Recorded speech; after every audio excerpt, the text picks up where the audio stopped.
அனைவருக்குமே வணக்கம். சற்று முன் கிடைத்திருக்கக்கூடிய ஒரு மிக மிக முக்கியமான செய்தி ஒன்று வெளியாகியுள்ளது.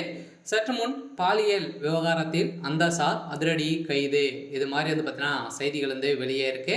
ஏற்கனவே அண்ணா பல்கலைக்கழகத்தில் நடந்த பாலியல் விவகாரத்தில் பார்த்தீங்கன்னா இப்போ சுடு பிடிக்க ஆரம்பிச்சிருக்கு. மீண்டும் பார்த்தீங்கன்னா திமுக ஒரு மிகப்பெரிய சம்பவங்களாம் முக்கிய புள்ளிகளாம் பார்த்தீங்கன்னா இதில் சிக்கியிருக்காங்க.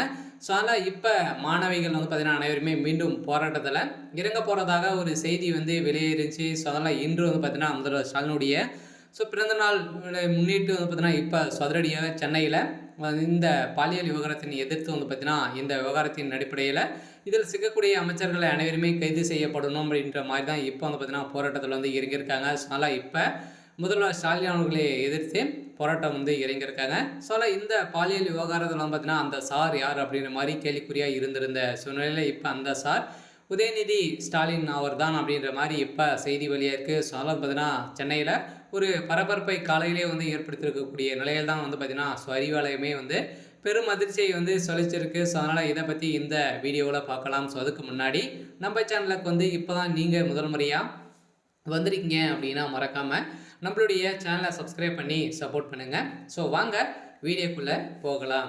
ஸோ பார்த்தீங்கன்னா இந்த பாலியல் விவகாரத்தெல்லாம் பார்த்தீங்கன்னா அதிரடியாக திமுக சேர்ந்த அமைச்சர் சுப்பிரமணியன் அவர்களும் பார்த்தீங்கன்னா இதில் சிக்கியிருந்தார். ஃபர்ஸ்ட்லேயே பார்த்தீங்கன்னா ரகுபதி அவர்கள் அமைச்சர் ரகுபதி அவர்கள் பேசியிருந்தால் இவர் திமுக சேர்ந்த நிர்வாகியே இல்லை அப்படின்ற மாதிரி சொல்லியிருந்த நிலையில் திடீர்னு அவர் திமுகவுடைய நிர்வாகி தான் அப்படின்ற மாதிரி தகுந்த ஆதாரத்தோடு எதிர்கட்சிகள் அனைவருமே எடுத்துக்காட்டியிருக்கக்கூடிய நிலையில் அவர் திடீர்னு பார்த்தீங்கன்னா குற்றவாளியாக கைது செய்யப்பட்டு அவர் புழல் சிறையெல்லாம் இருக்கார்.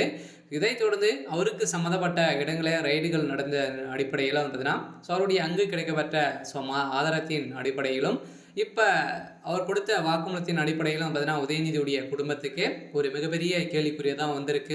சமீப காலத்திலே பார்த்தீங்கன்னா காரின் மூலமாக திமுகவுடைய கொடிகளை வைத்து அங்கு நடந்த சம்பவத்தின் அடிப்படையில் அந்த 5 பேர் சிக்கிய சம்பவத்தால் பார்த்தீங்கன்னா அவங்க கொடுத்த வாக்குமூலத்தால் திமுக சந்த துணை முதல்வராக இருக்கக்கூடிய உதயநிதியுடைய மகன் இன்பநிதி தான் அப்படின்ற மாதிரி இப்போ வெளியேறக்கூடிய செய்தியாக தான் பார்த்தீங்கன்னா இப்போ அதிரடியாக இந்த பாலியல் விவகாரத்தில் அதிரடியாக அந்த சார் இன்பநிதி தான் அப்படின்ற மாதிரி தகவல் வெளியாக இருக்குது. ஆனால் அதிரடியாக ஒரு கைது செய்யப்பட்டதாகவும் செய்தி வெளியாக இருக்குது. அதனால் பார்த்தீங்கன்னா ஏற்கனவே குற்றவாளியாக கைது செய்யப்பட்டிருக்கக்கூடிய ஞானசேகர் அவர்களும் பார்த்தீங்கன்னா இப்போ கொடுத்த வாக்குமூலத்தின் அடிப்படையிலும் உதயநிதி ஸ்டாலின் அவர்களும் பார்த்தீங்கன்னா சிறைக்கு செல்லத்துக்கான அனைத்து ஏற்பாடுகளும் நடந்திருக்கு அப்படின்ற மாதிரி தான் தகவல் வெளியே இருக்குது.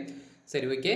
இன்றைக்கான அப்டேட் இதுதான். மறக்காமல் நம்மளுடைய சேனலை சப்ஸ்கிரைப் பண்ணி சப்போர்ட் பண்ணுங்கள். தேங்க்யூ.